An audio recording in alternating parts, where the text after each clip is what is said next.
Salam, real analizi izləyirsiniz. Biz hər dəfə verilişimizdə müxtəlif mövzular ətrafında maraqlı müzakirələr aparırıq və artıq bu günə qədər Azərbaycanın istər xarici siyasət, istərsə də daxili siyasətdə atdığı addımların nə qədər örnək və rol model qismində olduğunu müxtəlif efirlərdə datalarla, tədqiqatlarla, analizlərlə sizlərə təqdim etmişik. Eyni zamanda bu gün əmək hüquqları da ən vacib müzakirə edilən sahələrdən biridir və Azərbaycan əmək hüquqları sahəsində də örnək, model bir mühit formalaşdırıbdır. Həmçinin ictimai institutların inkişafı əmək hüquqlarının qorunmağında ən vacib komponentlərdən biridir. Bugün biz bu məsələ ətrafında danışacağıq və studiyamızın qonağı Azərbaycan Həmkarlar İttifaqları Konfederasiyasının sektor müdürü Şahxanım Novruzovadır.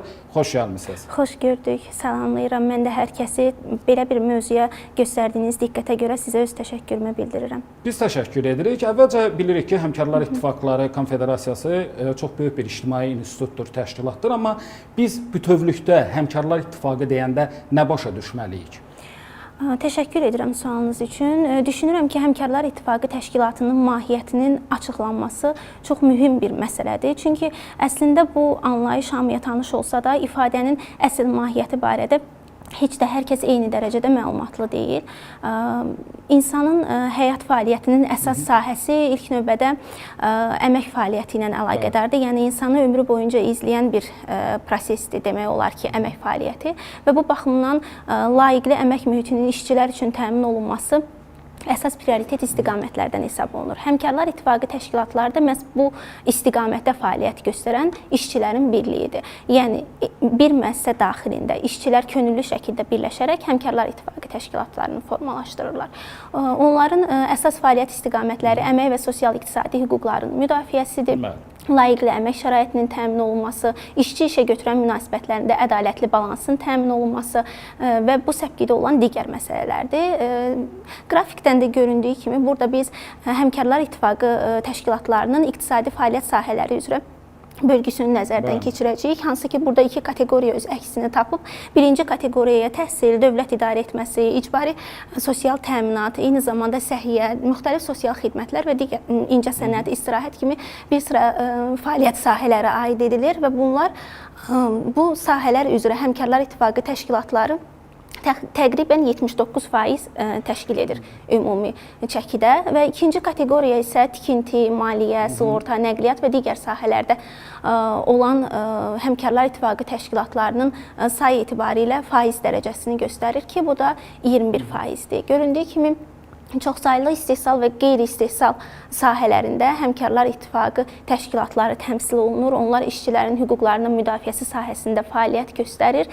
Əslində bu faiz göstəriciləri bir mənada göstəricidir. Lakin Həmkarlar İttifaqı təşkilatları üçün ən əsas və vacib məqam odur ki, istənilən fəaliyyət sahəsində olan işçilərin hüquqlarını müdafiə etsin. Biz sinif otağında gələcəyi formalaşdıran müəllimin də, istehsalat sahəsində alın təri ilə çalışan fəhlənin də, eyni zamanda sağlamlığın keşiyində duran həkimlərin də, bir sözlə bütün zəhmət adamlarının hüquqlarının qorunması istiqamətində daim fəaliyyət göstərmək. Təşəkkür edirəm. Çox detallı izah elədiniz və təbii ki, hər bir sahədə işçinin Həmkarlar İttifaqı hüququnu qoruyur. Yəni, Həmkarlar İttifaqları əslində əmək hüquqlarının qorunmağı, əməyin mühafizəsi sahəsində çox vacib və önəmlidir. Amma təbii ki, hər bir məsələdən danışanda avtomatik olaraq haqlı bir sual yaranır. Həmkarlar İttifaqına üzvlüyün üstünlükləri nələrdir? Siz təbii ki, bunları sadaladınız və biz arxadakı qrafikdə kateqoriyalar üzrə faiz göstəricilərinə də nəzər yetirdik. Amma istəyirəm bizi izləyən bütün tamaşaçılar üçün daha aydınladıcı bu mövqeni izah edək ki, onlar niyə Həmkarlar İttifaqlarına üzv olmalıdırlar? İlk növbədə Həmkarlar İttifaqı hərəkatının başlıca fəlsəfəsi bir cümlə ilə ifadə edə bilərəm sizə. Bir nəfərin arzusu sadəcə istəkdir, amma 1000 nəfərin arzusu isə artıq böyük bir qüvvədir.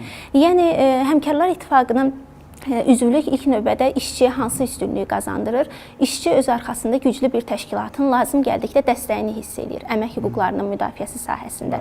Eyni zamanda Həmkarlar İttifaqı haqqında qanuna əsasən də Həmkarlar İttifaqları təşkilatlarına belə bir səlahiyyət verilib ki, onlar işə götürəndən əmək qanunvericiliyinin tələblərinə əməl olunmasını tələb edə bilsinlər və eyni zamanda lazım gəldikdə hüquq pozuntularının aradan qaldırılması üçün də işçilərə müvafiq dəstəyi göstərsinlər. Bununla bərabər onu da qeyd edə bilərəm ki, əməyin mühafizəsi sahəsində, işçilərin sağlamlığının mühafizəsi sahəsində, istehsalatda baş verən bədbəxt hadisələr zamanı zərərin əvəzinin ödənilməsi sahəsində də Həmkarlar İttifaqı daim işçilərin yanındadır ki, bu da onlara əlavə bir təminat kimi qüvvədə olan məsələlərdən hesab olunur. Siz bayaq vurğuladınız və mən də efirə başlayarkən qeyd elədim ki, Azərbaycan Həmkarlar İttifaqları Konfederasiyası kifayət qədər böyük bir ictimai təşkilatdır və istəyirəm bu kontekstdə bir-bir sadalayaq. Bu gün Azərbaycan Həmkarlar İttifaqları Konfederasiyası hansı işləri görür? Mən başa düşürəm ki, bu gün AHİK-in fəaliyyət sferaları həqiqətən çox genişdir və onu bir efir boyunca danışmaq hesab edirəm ki, vaxt azlığı səbəbindən mümkün deyil, amma daha lakonik və detallı desək, AHİK-in gördüyü əsas işlər nələrdir? Növbəti qrafikimizdə biz AHİK-in gördüyü işlər barədə qeyd edək, ekranda zəhmət olmasa. Buyurun. Məlumatları əks etdirəcəyik. Bu baxımdan qrafikdən də göründüyü kimi bizim həm ilk təşkilatlarımızın sayı qeyd olunmuşdur. Bunlar 9993 təşkilatdır. Eyni zamanda şəhər rayon təşkilatlarının sayı 392, birləşmiş təşkilatlarımız 44 və respublika komitələrimiz isə cəmi 21-dir. Ümumilikdə isə 10.450 təşkilatı birləşdirən böyük bir həmkarlar ordusu mövcuddur hal-hazırda. AHİK-in fəaliyyət istiqamətlərinə gəldikdə isə biz burada bir sıra fəaliyyət istiqamətlərini sadalaya bilərik. Bəli, zəhmət olmasa. Burada biz ilk növbədə qeyd etdiyimiz kimi əmək və sosial-iqtisadi hüquqların müdafiəsini, bir də əməyin mühafizəsi məsələsini qeyd edə bilərik. Sözsüz ki, hal-hazırda əməyin mühafizəsi anlayışı ənənəvi təhlükəsizlik anlayışından tamamilə bu anlayış çərçivəsini aşan bir məsələyə çevrilib. Artıq burada işçilərin psixoloji sağlamlığı da nəzərə alınır ki, bu məsələ də AHİK-in daim diqqət mərkəzində olan məsələlərdən biridir. Eyni zamanda burada qeyd etməliyəm insanın rifahı baxımından mədəni kütləvi tədbirlərin təşkili. Çünki insanın rifahı sadəcə maddi təminatlarla, əmək sahəsində olan layiqli əmək şəraitinin təmin olunması ilə olan bir məsələ deyil. Onun cəmiyyətə inteqrasiyası üçün müəyyən mədəni kütləvi tədbirlərin təşkil olunması, görüşlərin təşkil olunması da əhəmiyyət daşıyır ki, AHİK bu sahədə də fəaliyyət göstərir. Eyni zamanda qanunvericiliyin təkmilləşdirilməsi diqqət mərkəzimizdə olan məsələdir. Hansı ki, qanunvericiliklə də AHİK-ə verilmiş bir səlahiyyətdir ki, Azərbaycan Həmkarlar İttifaqları Konfederasiyası əmək hüquqları ilə bağlı olan qanunvericilik layihələrində rəy verir və məsələlər onun rəyi müzakirə edilməklə sonda qərarlaşdırılır. Baş kollektiv saziş və kollektiv müqavilələri də xüsusilə vurğulamaq istəyirəm. Hansı ki, baş kollektiv saziş ölkədə üç tərəfli sosial dialoqun nəticəsi kimi ərsəyə gəlir və həmin sazişin layihəsini formalaşdıran da ilkin olaraq Azərbaycan Həmkarlar İttifaqları Konfederasiyasıdır. Həmçinin sağlamlıq və istirahət müəssisələrinə üzvlərin göndərişi də fəaliyyət istiqamətimiz sırasında yer tutan məsələdir. Kollektiv müqavilələrdə isə biz müqavilələrin məzmunu ilə bağlı üzv təşkilatlara tövsiyələr veririk daim. Siz az öncə həmkarların fəaliyyət istiqamətlərini sadalayan zaman kollektiv sazişlərin və müqavilələrin adını qeyd etdiniz. Ümumiyyətlə, kollektiv müqavilə və sazişlər dedikdə biz nə başa düşməliyik? Aydındır.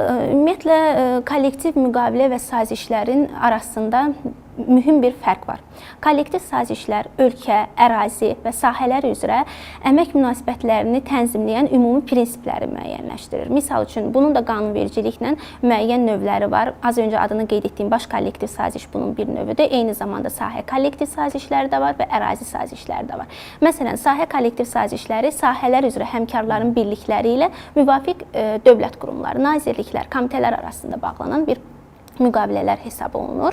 Kollektiv müqavilələr isə müəssisə səviyyəsində, yəni iş yerində işçilərin birliyi, yəni həmkarlarla işə götürənlər arasında bağlanan müqavilədir. Hansı ki, bu müqavilələr işçilərə əmək müqaviləsində və əmək məcəlləsində nəzərdə tutulanlardan daha üstün müəyyən hüquqlar, təminatlar verir. Əlavə məzuniyyətlər ola bilər, bununla əlaqədar müxtəlif məsələlərlə əlaqədar şəxsin yaxın qohumunun ölümünü, uşağının təhsil müəssisəsinə, yəni məktəbə qədəm qoyması ilə əlaqədar əlavə məzuniyyət verilə bilər. Təbii ki, bunlar ödənişli məzuniyyətlərdir və əlavə təminat yaradır. Və yaxud müəyyən bayram günlərində işə götürən tərəfindən maddi mükafatlarının verilməsi bu müqavilələrdə razılaşdırıla bilər. Bu baxımdan kollektiv müqavilələr qeyd edə bilərəm ki, Həmkarlar İttifaqının əsas alət və mexanizmlərindən işçilərin hüquqlarının müdafiəsi üçün əsas vasitələrdən biri hesab Digər bir olunur. qrafik də var deyəsən. Aha, burada, bəli. zəhmət olmasa Burada onu da qeyd təqdim etmək edin. istədiyim əsas məsələ odur ki, hal-hazırda 615.290 nəfəri əhatə edən, yəni üzvümüzü əhatə edən kollektiv müqavilələrimiz mövcuddur və onların da müxtəlif sahələr üzrə bölgüsü burada qrafikdə öz əksini tapıb. Kollektiv sazişlərə gəldikdə isə kollektiv sazişlərdə də eyni qaydada biz təhsil, əhaliyə səhiyyə və sosial xidmətlərin göstərilməsi, nəqliyyat, anbar təsərrüfatı və digər sahədəki göstəriciləri görə bilərik. Ən böyük göstərici burada düşür 42,9% təhsil sahəsinin üzərinə. Eyni zamanda burada əhaliyə səhiyyə xidmətləri ilə bəli, səhiyyə xidməti göstərən sahələrdə kollektiv sazişlərin sayı 21% əhatə edir və ümumilikdə isə kollektiv sazişlər 604.411 təşkilatımızı əhatə edir və daim də həm kollektiv sazişlərin, həm də kollektiv müqavilələrin məzmununun təkmilləşdirilməsi, qanunvericilikdə nəzərdə tutulan müddəaların həmin sənədlərə daxil edilməsi üzərində biz mütəmadi işlər görməyə davam edirik. Təşəkkür edirəm və istəyirəm yekunda ümumi bir sual ünvanlayım və sizdən rica edirəm bu yekun sualı daha geniş və detallı şəkildə izah edək. Çünki bu qədər işləri görülür. Azərbaycan Həmkarlar İttifaqları Konfederasiyası və onun əlbəttə ki, üzv və tabe təşkilatları tərəfindən ayrı-ayrı sahələrdə fəaliyyət var. Siz də bayaqdan bunları sadalayırsınız. Amma yekunda Azərbaycan Həmkarlar İttifaqları Konfederasiyasının son illər ərzində əsas fəaliyyət sahələri nələrdir və bütövlükdə bu barədə nə deyə bilərsiniz? Çox sağ olun sualınız üçün. İlk növbədə burada mən təhsil və maarifləndirmədən danışmaq istəyirəm. Çünki güclü Həmkarlar İttifaqı təşkilatlarının arxasında öz hüquqlarını müdafiə etməyi bacaran, hüquqları barədə məlumatlı olan üzvlər dayanır. Və bu baxımdan bizim əsas fəaliyyət istiqamətlərimizdən biri də daim üzvlərin maarifləndirilməsidir, hüquqi biliklərinin artırılmasıdır. Bu baxımdan müəyyən təlimlər, kurslar, seminarlar mütəmadi olaraq tərəfimizdən təşkil olunur ki, bunların da göstəricisi növbəti qrafikdə öz əksini tapacaq. Burada göründüyü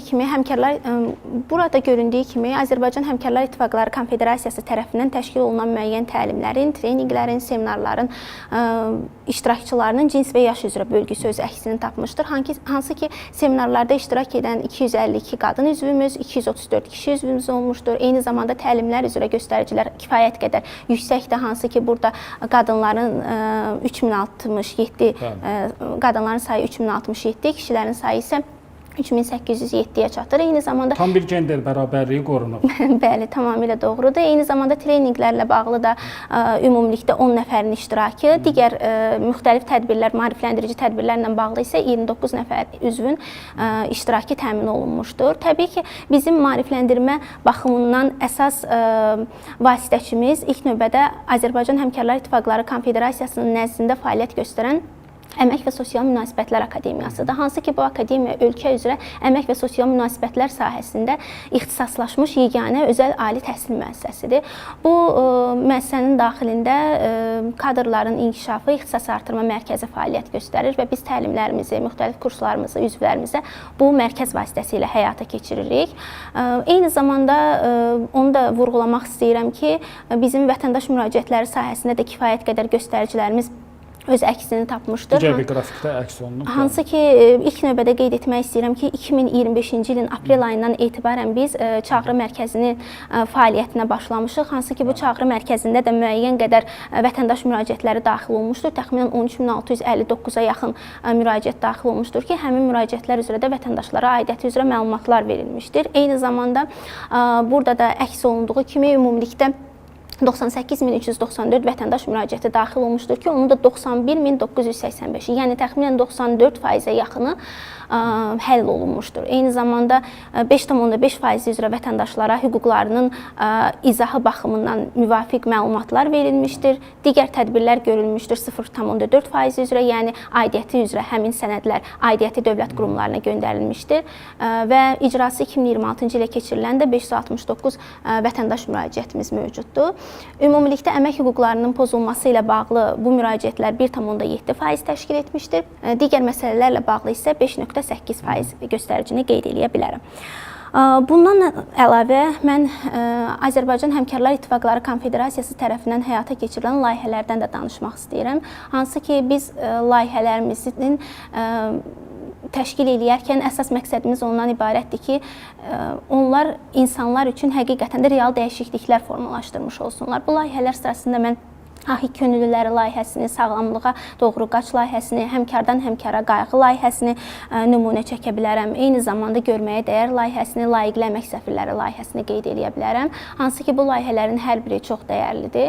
Layihələr arasında ən diqqət çəkən, üzvlərin marağını cəlb edən layihələrdən biri də Ahik Plus layihəsi hesab olunur. Hansı ki, bu rəqəmsal platforma vasitəsilə üzvlərə müəyyən xidmət sahələrində, mağazalarda və müxtəlif maarifləndirici təlimləri həyata keçirən kurslarda endirimlər, güzəştlər təklif olunur. Sırf bu Həmkarlar İttifaqı təşkilatları üzvlərinə aid olan güzəştlər hesab olunur. Və bu Həmkarlar İttifaqlarının üzvləri də yəqin ki, bu Ahik Plusu istənilən bir tətbiq etmə üzərindən rahatlıqla Ahik Plus mobil tətbiqi var faktiki olaraq və bu istənilən telefon vasitəsilə əldə oluna bilən bir mobil tətbiqdir. Eyni zamanda Layiqli Əmək Səfirləri layihəmiz barədə qısaca da olsa məlumat vermək istəyirəm. Hansı ki, bu layihəmiz çərçivəsində ictimaiyyətə tanınan məşhur şəxslər vasitəsilə müəyyən əmək hüquqları sahəsində şüarlar səsləndirilir və ümumilikdə layiqli əmək mühitinin formalaşdırılmasına